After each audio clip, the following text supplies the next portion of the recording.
In 1928, a well-dressed old man walked into a New York home and took a 10-year-old girl away, never to return her. His name was Albert Fish, a figure whose unassuming appearance masked a darkness that would horrify a nation.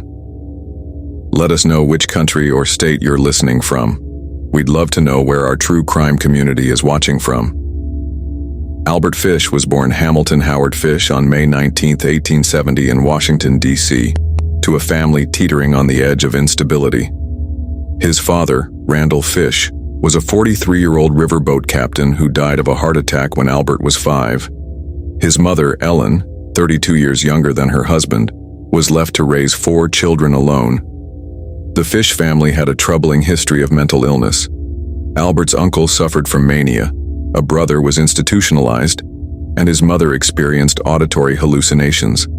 This genetic predisposition would later haunt Albert's life, though it alone could not explain the path he would take. With Ellen unable to support her children, young Albert was sent to St. John's Orphanage in Washington, D.C. at age 5. The orphanage was a grim institution where discipline was enforced through beatings and humiliation. Fish later recounted being stripped and whipped in front of other children, an experience that marked him deeply. Rather than recoiling from the pain, he began to associate it with pleasure, a disturbing shift that signaled the emergence of masochistic tendencies. By age 9, when his mother reclaimed him after securing a government job, the seeds of his psychological unraveling were already sown. Back in his mother's care, Fish's behavior grew stranger.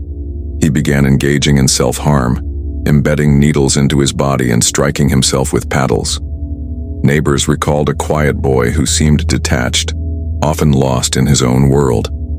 At 12, he formed a relationship with an older boy who introduced him to perverse acts, including coprophagia and urophilia, which further warped his developing psyche. These early experiences, combined with the orphanage's brutality, shaped Fish's emerging paraphilias, abnormal sexual fixations that would define his later crimes. Fish's adolescence was marked by secrecy. He adopted the name Albert after a deceased sibling, shedding Hamilton to avoid ridicule as Ham and Eggs. By his late teens, he was a house painter, a trade that allowed him to move unnoticed through cities. His unremarkable appearance, slight build, graying hair, and soft voice, made him seem harmless, a quality he would exploit for decades. Yet beneath this facade, his obsessions grew. He became fixated on religious texts, particularly those describing suffering and sacrifice, interpreting them through a distorted lens that justified his impulses. As Fish entered adulthood, his life appeared outwardly normal. He moved to New York City in 1890, seeking work and opportunity. But his inner world was fracturing. He frequented brothels where he paid for acts of pain and humiliation, and began to fantasize about inflicting suffering on others. These urges, though still hidden, were no longer confined to self-harm. Fish was beginning to imagine victims, children in particular, whose vulnerability appealed to his twisted desires. By the early 1900s, Fish's compulsions were taking shape. He married Anna Mary Hoffman in 1898, and the couple had 6 children. To the outside world, he was a devoted father and laborer, but his private life was a labyrinth of depravity. He introduced his children to games involving paddles and belts, normalizing his fixation on pain within the family. His wife, unaware of the extent of his perversions, struggled to maintain stability as Fish's behavior grew erratic. The turn of the century saw Fish's first arrests for petty crimes, larceny, fraud, and vagrancy. These brushes with the law revealed a man adept at slipping through society's cracks. He used aliases, including Frank Howard, to obscure his identity, a tactic that would later earn him monikers like the Gray Man. His ability to blend in, coupled with his itinerant lifestyle, allowed him to evade scrutiny as his fantasies darkened. Fish's early crimes were non-violent, but his psychological descent was accelerating. He began visiting asylums and hospitals, observing patients and fixating on their suffering. Psychiatric records from later years suggest Fish experienced delusions of grandeur, believing he was chosen for a divine purpose. His obsession with pain as a form of purification grew, rooted in a warped interpretation of Christian martyrdom. These beliefs would later justify his most heinous acts. As the 1910s dawned, Fish's urges were no longer theoretical. He started targeting children, particularly boys, in poor neighborhoods where disappearances drew less attention. His methods were calculated. He posed as a kindly grandfather, offering candy or money to gain trust. His first documented assault occurred in 1910, when he lured a young boy in Wilmington, Delaware, under the pretense of hiring him for chores. The boy escaped, but Fish's pattern was set. By the 1920s, Fish's life was a dual existence, a working-class father by day, a predator by night. His travels as a painter took him across the United States, from New York to Missouri, leaving a trail of unreported incidents. Law enforcement at the time lacked the coordination to connect these cases, and Fish exploited this fragmentation. His ability to move unnoticed, combined with his innocuous appearance, made him a phantom in plain sight. The stage was set for the crimes that would cement Albert Fish's infamy. His fixation on children, his obsession with pain, and his ability to evade detection converged in a perfect storm. In 1928, he would commit the act that brought him into the public eye, not through his capture, but through the devastating loss of a young girl named Grace Budd. This crime, and the letter he later sent to her mother, would expose the depths of his depravity, shocking a nation unprepared for such horror. As we move into the next chapter of Fish's life, we'll explore how his outward normalcy masked a growing compulsion, how his family life provided a veneer of respectability, and how his early crimes laid the groundwork for the atrocities that would follow. Albert Fish was not yet a household name, but his shadow was lengthening, creeping toward the innocent. Albert Fish's adult life was a carefully constructed illusion, a mask of normalcy that concealed a mind spiraling into darkness. By the early 1900s, he had settled into a routine that, to the casual observer, appeared unremarkable. A house painter, a father, a man who attended church and spoke softly of faith. Yet beneath this surface, his compulsions were taking root, fed by a society that offered anonymity to a transient worker and overlooked the vulnerable. The urban sprawl of America's growing cities provided Fish with the perfect backdrop to nurture his hidden urges, as he moved unnoticed through the lives of those who trusted him. Fish's profession as a house painter was more than a livelihood. It was a tool of deception. The job required no permanent address, allowing him to drift between New York, Washington, D.C., and smaller towns without drawing attention. He worked in homes, basements, and tenements, gaining access to families who saw him as a harmless laborer. Court records later revealed that Fish used these jobs to observe children, noting their routines and vulnerabilities. Clients described him as polite, often overly deferential, with a habit of quoting scripture or offering small kindnesses, like giving candy to neighborhood boys. This unassuming demeanor, gray hair, slight frame, and quiet voice, disarmed suspicion, making him a ghost in plain sight. In 1898, at age 28, Fish married Anna Mary Hoffman, a 19-year-old woman from a working-class family. The couple settled in New York City and had 6 children: Albert Jr., Anna, Gertrude, Eugene, John, and Henry. To neighbors, Fish appeared as a devoted, if eccentric, father. He provided for his family through his itinerant work, but his parenting was marked by unsettling behaviors. He introduced his children to games involving paddles and belts, framing physical discipline as a form of affection. Psychiatric evaluations later noted that Fish's fixation on pain extended to his family, though there's no evidence he directly harmed his children. Anna, burdened by poverty and the demands of raising 6 children, seemed unaware of the extent of her husband's inner turmoil. The marriage held until 1917, when Anna left Fish for another man, taking the children with her. Fish's response was chillingly passive. He expressed no anger, only a quiet acceptance that hinted at his emotional detachment. The dissolution of his marriage marked a turning point. Now in his late 40s, Fish lived alone in boarding houses, moving frequently to avoid scrutiny. His lifestyle suited his growing compulsions. He began to collect aliases, Frank Howard, Thomas Bedden, among others, to obscure his identity during minor criminal activities. Between 1900 and 1920, he was arrested multiple times for petty offenses, larceny, passing bad checks, and sending obscene letters to women through matrimonial agencies. Court documents from these arrests describe a man who appeared peculiar but harmless, often released with minimal punishment.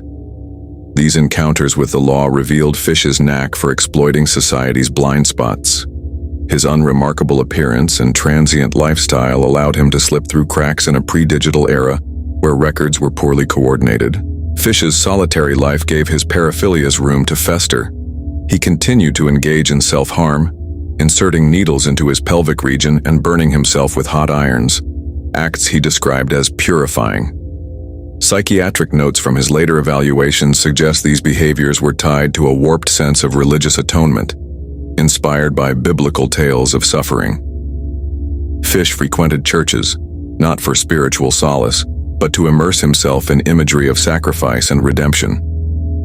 He carried dog-eared religious pamphlets, annotating passages about martyrdom with obsessive fervor.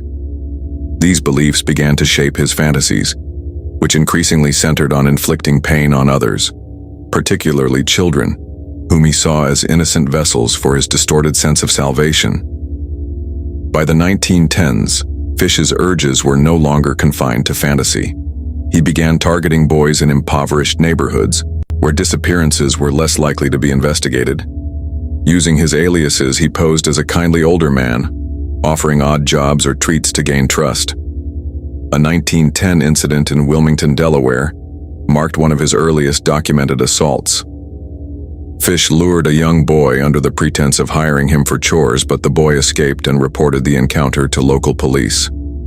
The case was dropped due to lack of evidence, a pattern that would repeat for years. Fish's ability to evade consequences emboldened him, and he began to refine his methods, targeting children who were unlikely to be missed, runaways, orphans, or those from struggling families. Fish's travels as a painter took him across the United States, from Missouri to New Jersey, leaving a trail of unreported incidents. The lack of centralized law enforcement in the early 20th century meant that no one connected these scattered cases. Fish exploited this fragmentation, moving on before suspicion could coalesce. His aliases multiplied, earning him nicknames like the Gray Man for his nondescript appearance and ability to vanish. By the 1920s, his compulsions were escalating, driven by a compulsion to act on his fantasies of pain and control. Fish's brief subsequent marriages, 3 in quick succession after Anna left, were attempts to maintain a facade of normalcy. Each ended abruptly, as his wives found his behavior increasingly erratic. One wife, Estella Wilcox, later testified that Fish would disappear for days, returning with vague explanations about work. These marriages provided temporary cover, allowing Fish to present himself as a family man while his predatory activities intensified. He began to focus on specific types of victims, young boys and girls, often between 4 and 12, whose innocence and vulnerability aligned with his warped ideology. As the 1920s progressed, Fish's double life became unsustainable. His arrests for minor crimes grew more frequent, though none yet tied him to his more sinister acts. Psychiatric records from this period, pieced together later, suggest Fish was experiencing psychotic episodes, hearing voices he attributed to divine instruction. These delusions fueled his belief that his actions were part of a higher purpose, a dangerous justification that would culminate in his most infamous crime. The stage was now set for the events that would expose Albert Fish to the world. His ability to blend into society, his exploitation of trust, and his unchecked compulsions were converging toward a moment that would shatter lives and shock a nation. In the next chapter, we will explore the first of Fish's confirmed victims, the patterns of his crimes, and the chilling methods he used to select and approach those he targeted. The Gray Man was no longer a shadow. He was a predator on the verge of infamy. By the 1920s, Albert Fish had honed his ability to move through society unseen, a predator cloaked in the guise of a kindly old man. His transient lifestyle as a house painter and his unremarkable appearance allowed him to drift between cities, targeting children in marginalized communities where disappearances often went unnoticed. The early 20th century's fragmented law enforcement and lack of centralized records played into Fish's hands, enabling him to select victims with chilling precision. This chapter examines the documented cases of his victims, Billy Gaffney, Frances McDonnell, and Grace Budd, whose tragedies would later expose the depth of Fish's depravity. Fish's victims were typically young, vulnerable, and from working-class or impoverished neighborhoods. He gravitated toward children aged 4 to 12, often boys, whom he approached with offers of candy, money, or small jobs. His soft voice and grandfatherly demeanor disarmed suspicion, while his aliases, Frank Howard among others, obscured his identity. Fish exploited the trust of parents and communities, targeting areas where poverty and social instability meant missing children were less likely to prompt thorough investigations. His crimes, committed across New York and beyond, revealed a pattern of calculated predation, with each case escalating in audacity. One of Fish's earliest confirmed victims was Frances McDonnell, an 8-year-old boy from Staten Island, New York. On July 15, 1924, Francis was playing on his front porch when Fish, posing as a benevolent stranger, approached him. Court records indicate Fish lured the boy to a nearby field under the pretense of a game. Francis never returned. His body was discovered later that day, confirming a violent assault, but sparing the gruesome details in official reports. The case drew local attention, but with no witnesses and little evidence, police had no leads. Fish, using his transient lifestyle, left Staten Island before suspicion could focus on him. The McDonnell family's grief was compounded by the lack of answers, a recurring theme in Fish's crimes. 3 years later, on February 11, 1927, Fish targeted 4-year-old Billy Gaffney in Brooklyn. Billy was playing in the hallway of his apartment building when Fish approached, offering candy to coax him away. Witnesses later recalled seeing a gray-haired man with the boy, but no one intervened. Billy vanished, and an extensive search by police and volunteers yielded nothing. Unlike the McDonnell case, no body was found, leaving the Gaffney family in agonizing uncertainty. Years later, during Fish's 1934 interrogation, he confessed to Billy's fate, though his account was too horrific for public reports. Police records noted Fish's calm demeanor during this confession, a chilling contrast to the crime's brutality. The Gaffney case, like McDonnell's, exposed the era's investigative limitations as Fish slipped away without a trace. The most infamous of Fish's crimes occurred on May 28, 1928, when he targeted 10-year-old Grace Budd in Manhattan. Fish, using the alias Frank Howard, responded to a classified ad placed by Grace's older brother Edward, who was seeking work. Fish visited the Budd family's home, presenting himself as a farmer from Long Island who needed a hired hand. The Budds, a struggling working-class family, welcomed him, impressed by his polite manners and apparent sincerity. During the visit, Fish shifted his attention to Grace, offering to take her to a children's birthday party at his sister's home. Delia Budd, Grace's mother, hesitated but relented, trusting the seemingly kind old man. Grace left with Fish, dressed in her Sunday best, never to return. The Budd case would later become the cornerstone of Fish's infamy, not only for the crime itself but for the brazen act that followed.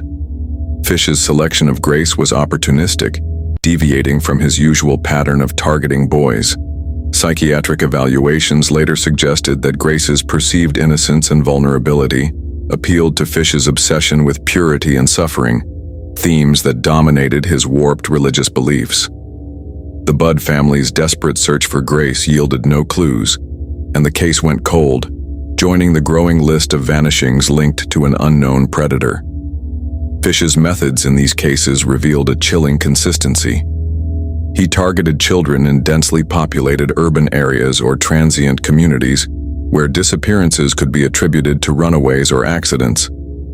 His aliases and frequent relocations, often to boarding houses in New York, New Jersey, or Connecticut, allowed him to evade detection. Police reports from the 1920s show that missing children cases were often under-resourced, particularly in poor neighborhoods. Fish exploited this systemic neglect, moving on before patterns could emerge.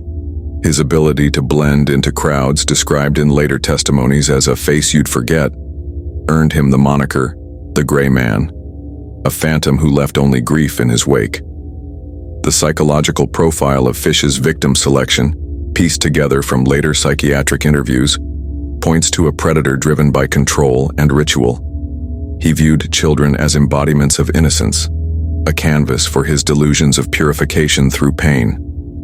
Court documents note that Fish claimed to hear divine voices, instructing him to test his victims, a justification rooted in his obsessive reading of religious texts.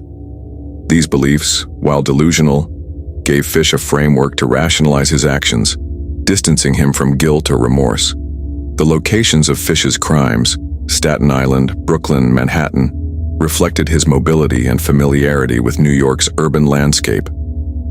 As a painter, he worked in these boroughs, gaining intimate knowledge of their alleyways, tenements, and secluded spots.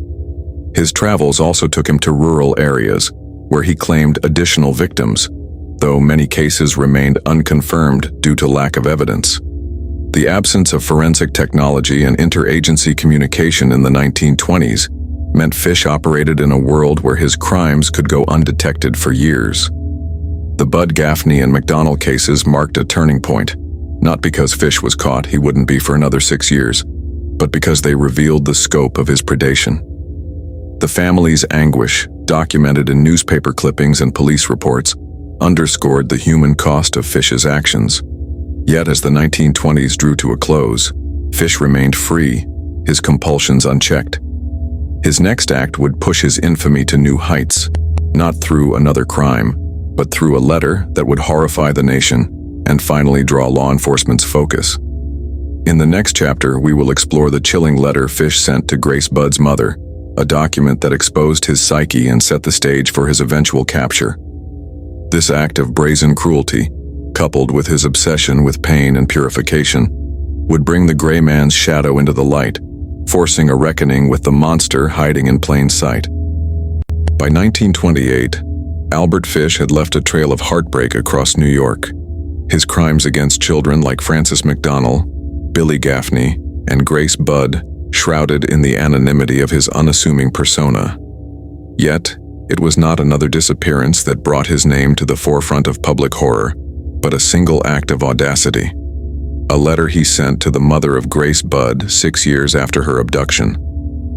This document, chilling in its candor, not only confirmed the Budd family's worst fears, but also exposed the depths of Fish's warped psyche, driven by an obsession with pain, religion, and a perverse notion of purification through suffering. On November 11, 1934, Delia Budd, Grace's mother, received an envelope with no return address. Inside was a handwritten letter from Fish, penned under his alias, Frank Howard. The letter, later entered into court records, began with a deceptive tone of familiarity, referencing Fish's visit to the Budd home in 1928.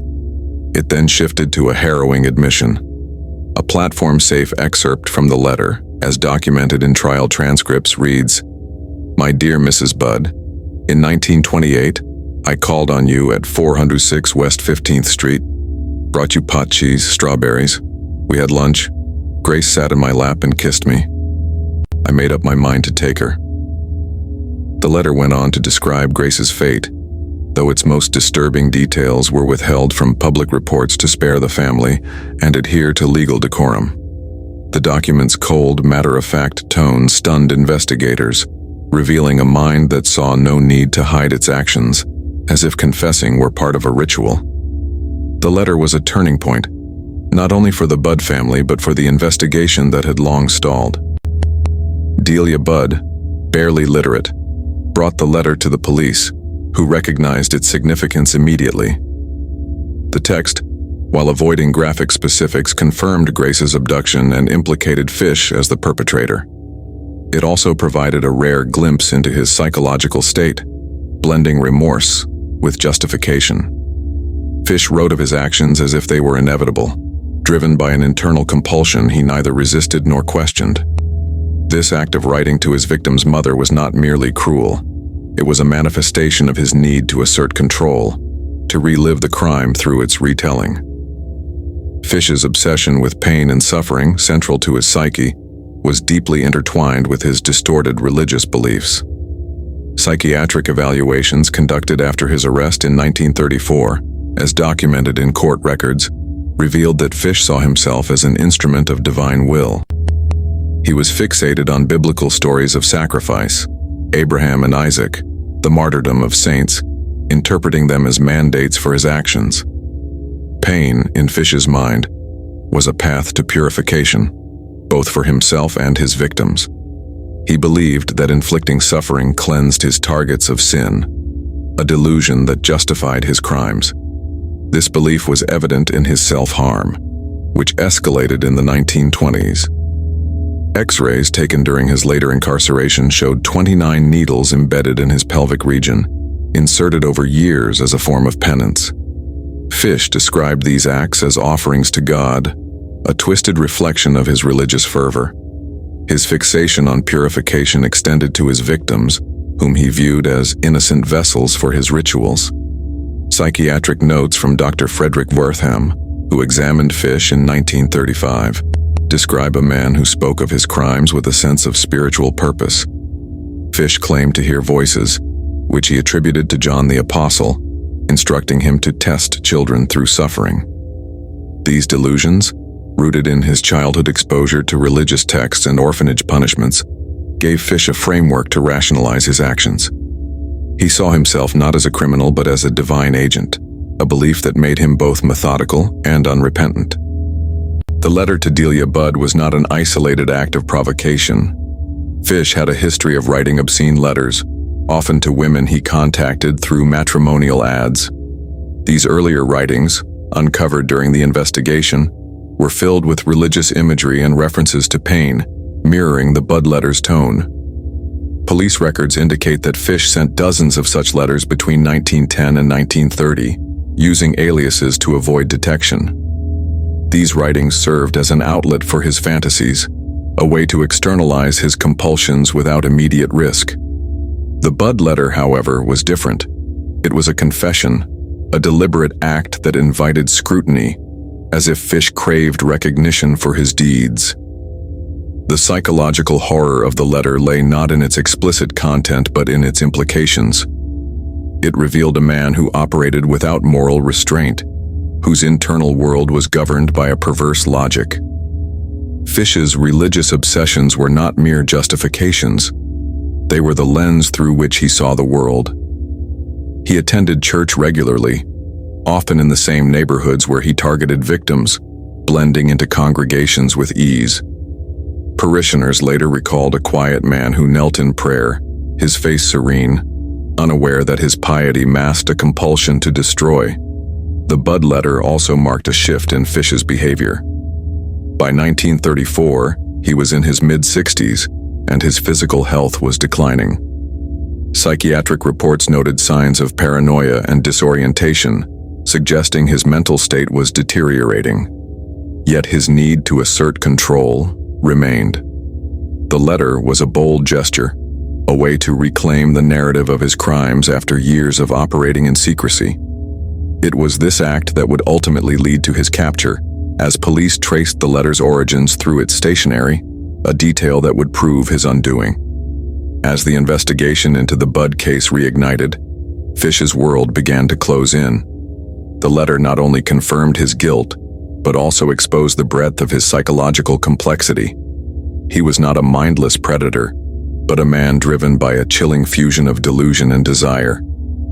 His obsession with pain and purification, rooted in his childhood traumas and religious fixations, had created a framework for unspeakable acts, cloaked in the guise of divine purpose. In the next chapter, we will delve into the psychiatric interviews and court statements that followed Fish's arrest, exploring how experts grappled with his mental state and the question of his sanity. The gray man was no longer a phantom. His letter had brought him into the light, setting the stage for a reckoning that would captivate and horrify a nation. The letter Albert Fish sent to Delia Budd in November 1934 was a confession that shattered the anonymity he had cultivated for decades. It thrust him into the spotlight, forcing law enforcement to confront a predator whose crimes defied comprehension. As Fish awaited trial, psychiatrists and legal experts grappled with the question of his sanity, probing a mind shaped by trauma, delusion, and an unrelenting fixation on pain. Through interviews, court statements, and medical evaluations, the portrait of Fish that emerged was not that of a simplistic monster, but of a deeply disturbed individual whose psyche challenged the boundaries of criminal responsibility. Following his arrest in December 1934, Fish was subjected to extensive psychiatric examinations at Bellevue Hospital in New York City. Dr. Frederick Wertham, a prominent psychiatrist who later gained fame for his work on violence and media, led the evaluation. Wertham's notes, preserved in trial records, describe Fish as a soft-spoken man who recounted his actions with unsettling detachment. During interviews, Fish spoke of hearing divine voices, particularly from John the Apostle, urging him to test children through suffering. He described his crimes as acts of purification, believing they aligned with a higher purpose. Wertham noted Fish's lucidity in discussing mundane details, his painting jobs, his children, juxtaposed with his delusional justifications, creating a paradox that confounded traditional notions of insanity. Fish's court statements, delivered during pre-trial hearings in 1935, further revealed his complex mental state. When questioned about the Budd case, he admitted to the abduction with a calm precision, offering details only when pressed.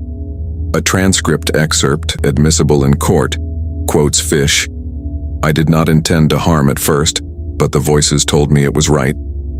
He spoke of his actions as inevitable, driven by an internal compulsion he neither resisted nor fully understood. These statements stunned prosecutors, who noted Fish's ability to recall specific dates and locations, suggesting a level of awareness that undermined claims of insanity. Yet, his references to divine instruction and his history of self-harm, evidenced by the needles found in his body, pointed to a mind unmoored from reality. Psychiatric evaluations painted a picture of a man shaped by a lifetime of trauma and predisposition. Fish's family history of mental illness, including his mother's hallucinations and his brother's institutionalization, suggested a genetic component. His childhood at St. John's Orphanage, where beatings awakened his masochistic tendencies, was cited as a catalyst for his paraphilias. Dr. Wertham identified Fish as suffering from multiple disorders, including sadomasochism, pedophilia, and religious psychosis. He noted Fish's obsession with pain as a form of atonement, rooted in a distorted interpretation of Christian sacrifice. Fish's belief that suffering purified both himself and his victims was, in Wertham's view, a delusional framework that justified his actions while preserving his self-image as a pious man. Other psychiatrists, including Dr. Charles Lambert, who testified during the trial, agreed that Fish was abnormal, but debated his legal sanity. Lambert argued that Fish's ability to plan his crimes, using aliases, selecting victims, and evading detection, demonstrated a degree of rational control. This perspective was critical in court, where the prosecution sought to prove Fish was responsible for his actions. Lambert's report, quoted in trial records, stated, "His compulsions are perverse, but he understands their wrongfulness. He chooses to act despite this." This assessment clashed with defense claims that Fish's delusions rendered him incapable of distinguishing right from wrong, setting the stage for a contentious legal battle. Fish's own statements during these evaluations were a mix of candor and manipulation. He described his childhood fascination with pain, recounting how he embedded needles in himself as early as age 12. X-rays presented in court confirmed 29 needles in his pelvic region, a physical testament to his masochistic rituals. He spoke of his crimes as acts of obedience to divine will, yet admitted to taking pleasure in them, a contradiction that puzzled examiners. Dr. Wertham noted Fish's emotional flatness, observing that he showed no remorse, only a detached curiosity about his fate.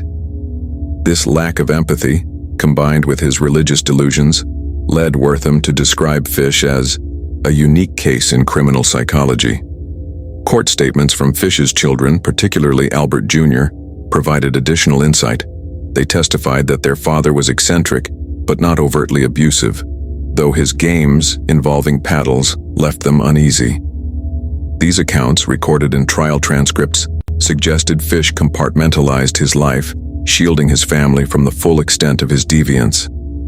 His ability to maintain this duality, father by day, predator by night, further complicated psychiatric assessments. Was Fish a calculating criminal, or a man driven by uncontrollable impulses?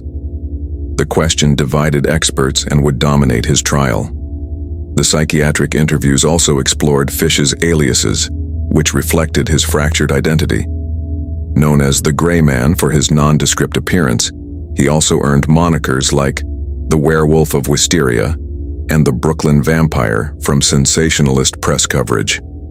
These names, while rooted in his crimes, obscured the psychological complexity that experts were uncovering. Fish embraced his aliases, using them to distance himself from accountability. In one interview, he remarked, "Frank Howard was a good man. Albert Fish is not," suggesting a fragmented sense of self that intrigued psychiatrists, but failed to sway legal arguments.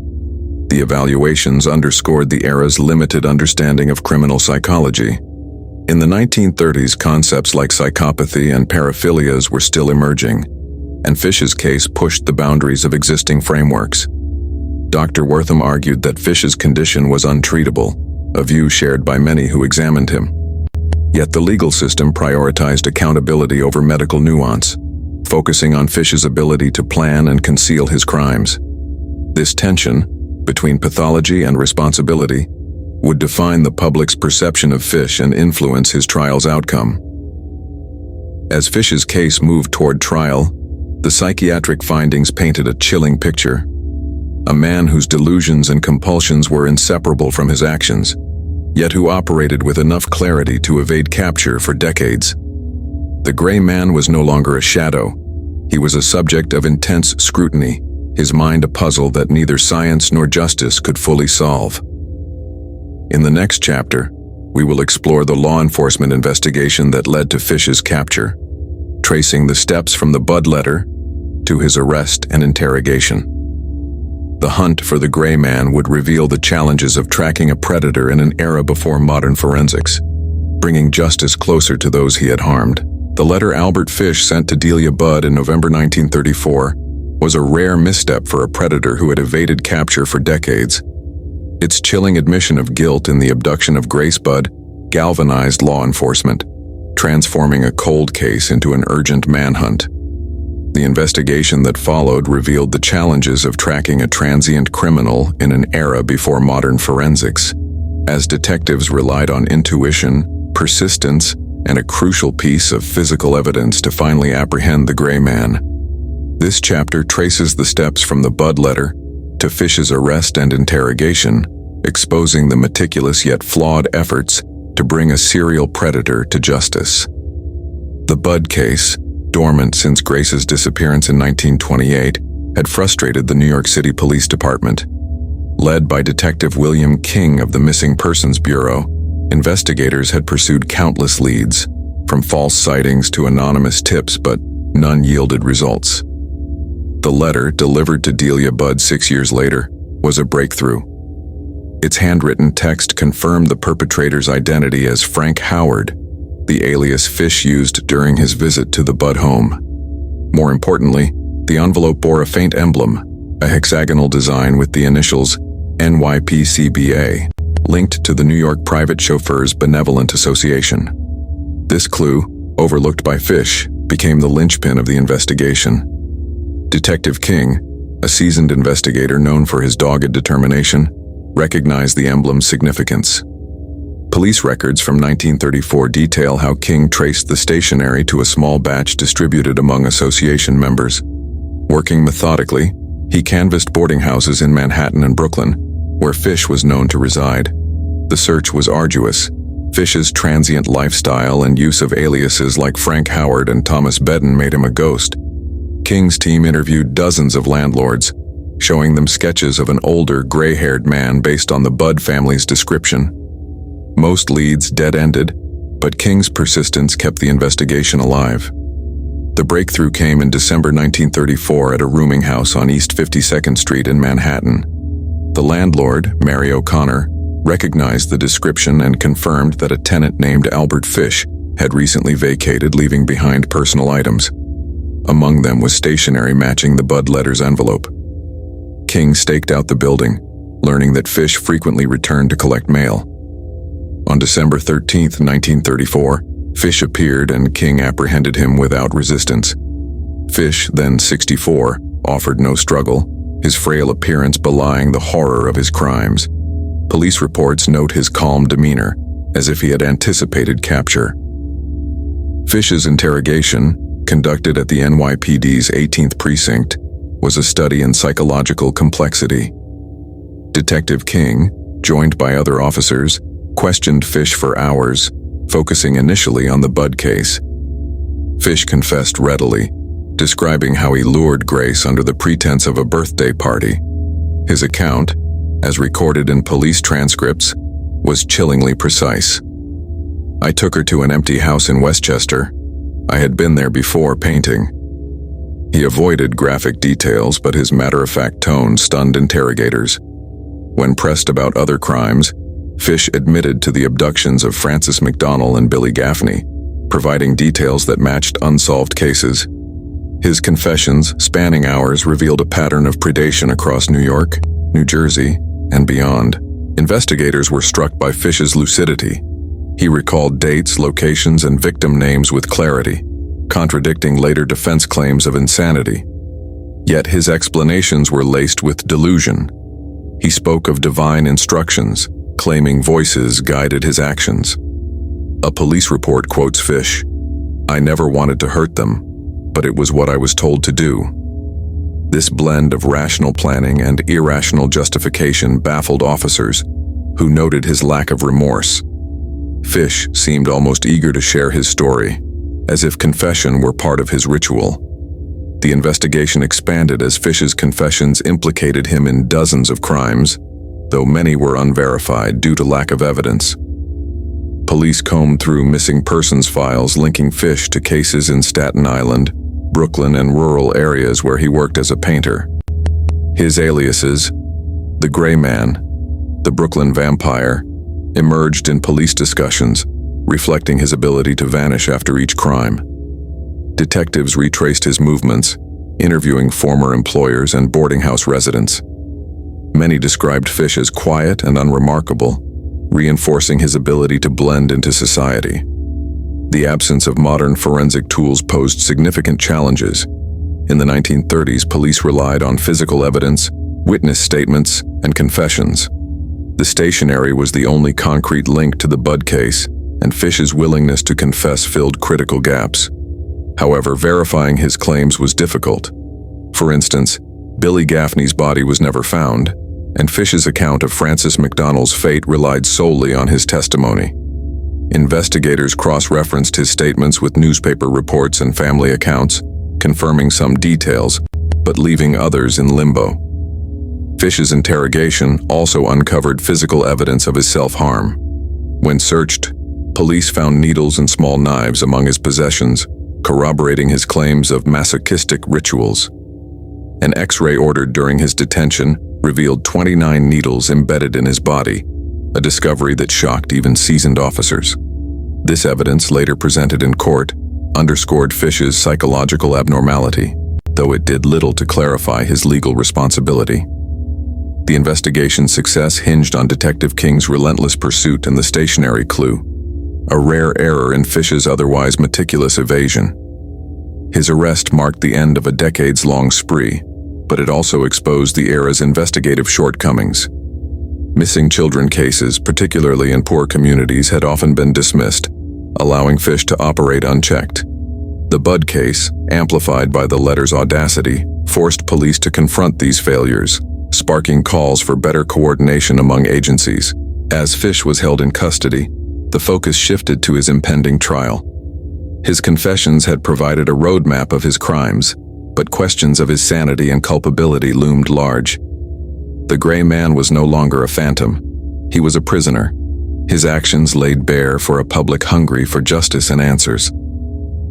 In the next chapter, we will explore Fish's multiple aliases and their significance, delving into how the Gray Man, the Werewolf of Wisteria, and the Brooklyn Vampire reflected his elusive nature and the public's growing fascination with his crimes.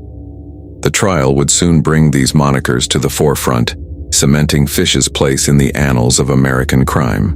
Albert Fish's arrest in December 1934 stripped away the anonymity that had shielded him for decades, but it also brought his multiple identities into sharp focus. Known to police and the public by a series of chilling monikers, the Gray Man, the Werewolf of Wisteria, the Brooklyn Vampire, Fish had crafted a web of aliases that allowed him to move undetected through society.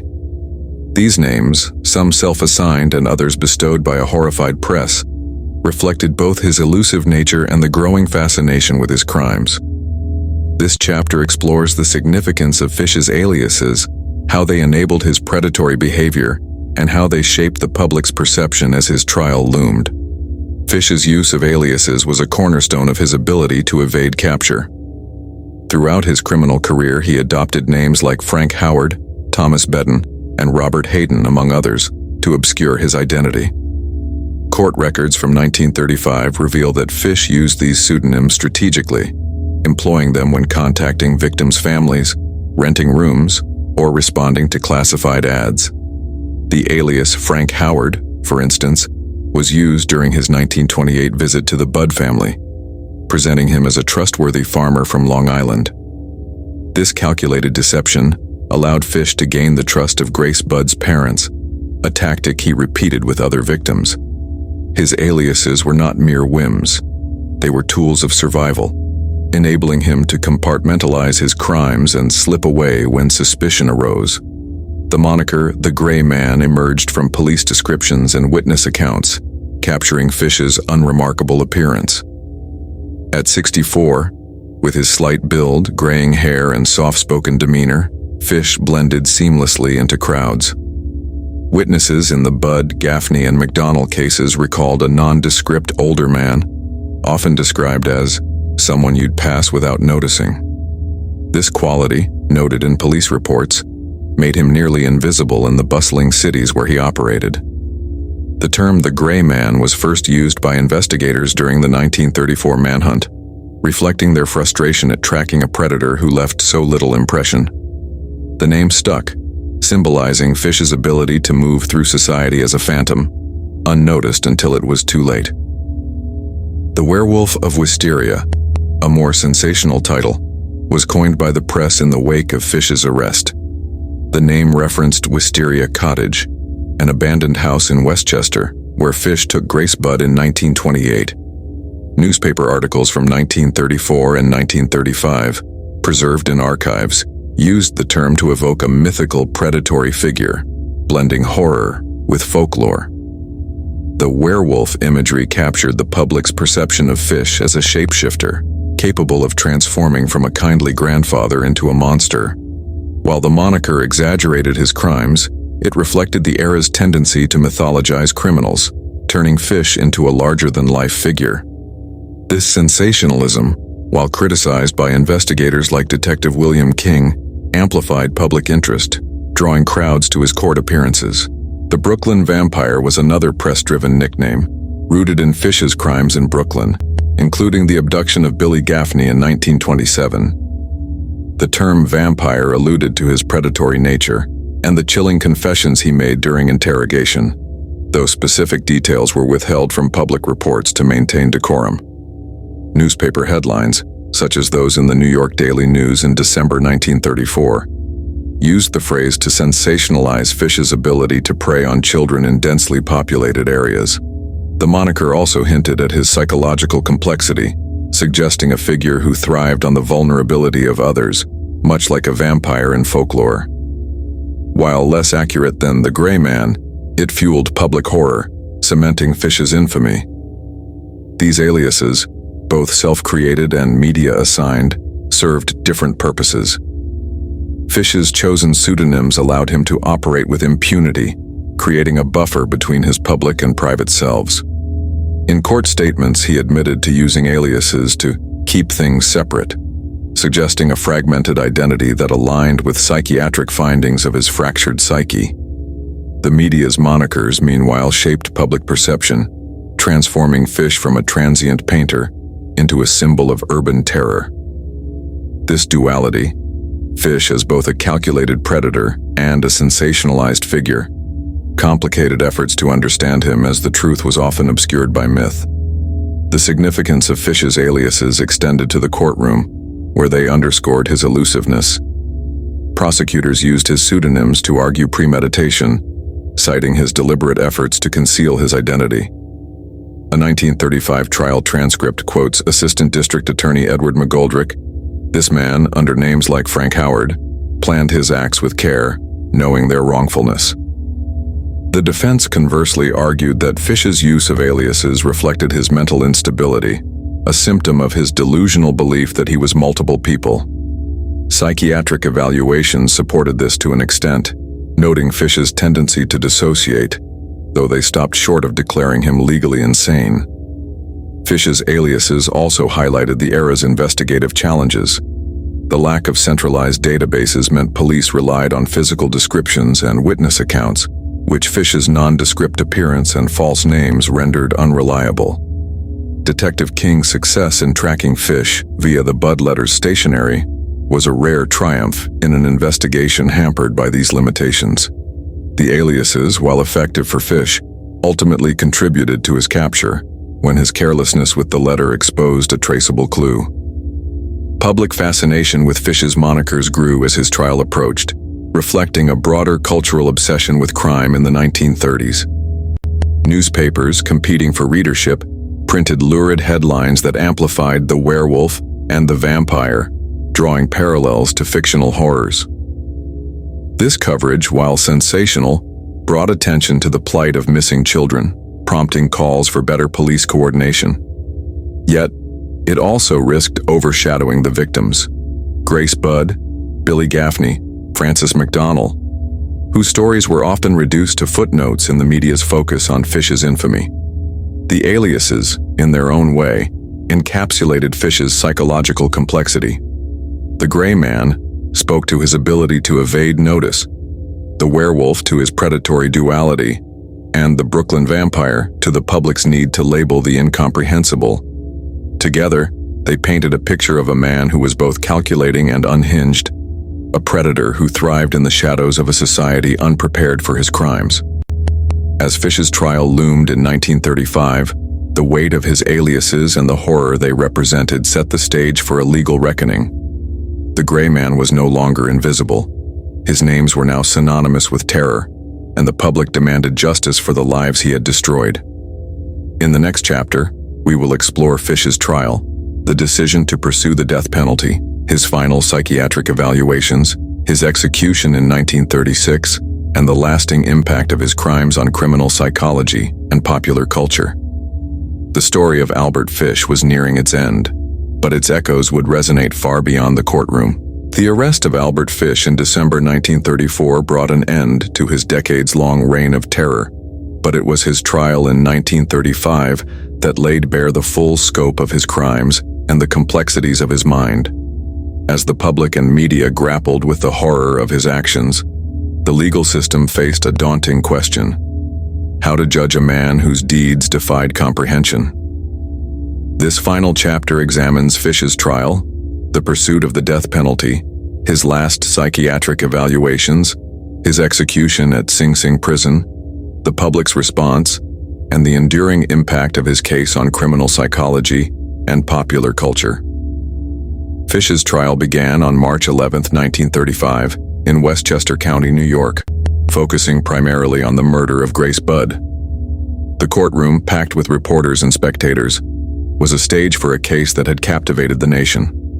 Prosecutors, led by Assistant District Attorney Edward McGoldrick, presented a meticulous case, relying on Fish's confessions, the Budd letter, and physical evidence like the stationery that led to his capture. McGoldrick argued that Fish's careful planning, using the alias Frank Howard. Selecting an isolated location in Westchester demonstrated premeditation and legal sanity. A trial transcript quotes McGoldrick, "This man knew the difference between right and wrong and chose to act regardless." The prosecution's goal was clear: secure the death penalty for a predator whose crimes demanded the ultimate punishment. The defense, led by attorney James Dempsey, argued that Fish was insane, incapable of understanding the moral weight of his actions.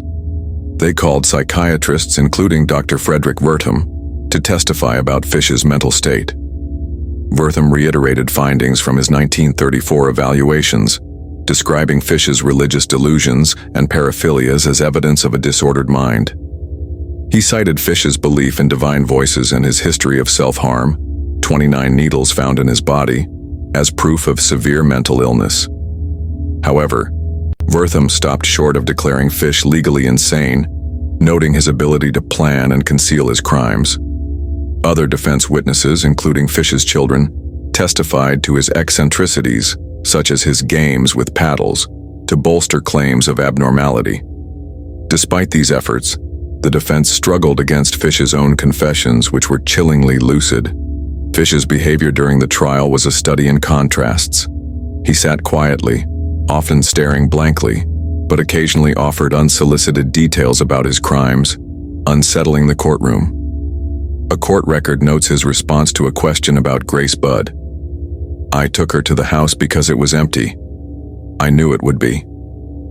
Such statements undermined the insanity defense, as jurors saw a man capable of calculated decisions. The trial, lasting 10 days, culminated in a guilty verdict on March 22, 1935. The jury, swayed by the prosecution's evidence and Fish's lack of remorse, recommended the death penalty. Judge Frederick Close sentenced Fish to die in the electric chair, a decision met with murmurs of approval from the gallery. Post-trial psychiatric evaluations conducted at Sing Sing prison offered a final glimpse into Fish's psyche. Dr. Charles Lambert, who had testified for the prosecution, re-examined Fish and concluded that his delusions were genuine, but did not negate his understanding of consequences. Fish spoke of his impending execution as a form of divine judgment, expressing no fear. In a recorded interview, he said, "What I did was God's will. What happens now is His too." These statements, combined with his history of masochism, led some doctors to speculate that Fish welcomed death as a final act of purification. The evaluations, while academically significant, had no bearing on his sentence. The legal system prioritized justice over psychological nuance. On January 16, 1936, Albert Fish was executed at Sing Sing prison in Ossining, New York. At 65, he walked calmly to the electric chair, reportedly offering a faint smile to the witnesses. Prison records note that the execution proceeded without incident, though rumors, later debunked, claimed the needles in Fish's body caused a malfunction. Fish's death marked the end of a life that had left an indelible scar on the families of Grace Budd, Billy Gaffney, Francis McDonnell, and countless others. The execution, attended by a small group of officials and reporters, was described in the New York Times as quiet and orderly, a stark contrast to the chaos Fish had wrought. Public and media response was intense. Newspapers, which had dubbed Fish the Werewolf of Wisteria and the Brooklyn Vampire, published lurid accounts of his crimes, trial, and execution.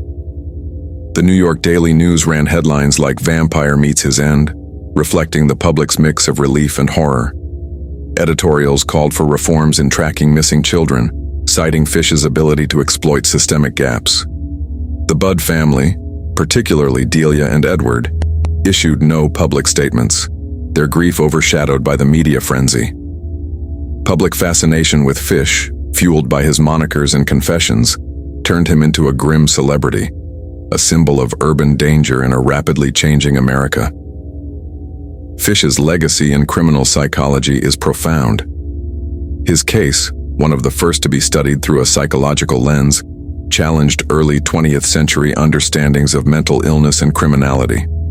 Dr. Wertham's evaluations, published in academic journals, became foundational in the study of paraphilias and psychopathy. Fish's blend of lucidity and delusion, planning crimes while claiming divine instruction, prompted debates about legal insanity that persist today. His case also highlighted the vulnerability of children in marginalized communities, spurring improvements in missing persons investigations and interagency coordination. In popular culture, Fish's story endures as a touchstone of horror. His crimes inspired elements of later fictional villains, from Hannibal Lecter to urban legends about predatory strangers. True crime literature and documentaries, beginning in the mid-20th century, revisited his case, often sensationalizing his aliases while glossing over the victims' stories. Yet Fish's true impact lies in the questions he raised. How does society identify and stop a predator who blends in so seamlessly? How do we balance punishment with understanding mental illness? These questions, unresolved in 1936, remain relevant. Fish's life, from his troubled childhood to his final moments, was a descent into a darkness few could fathom.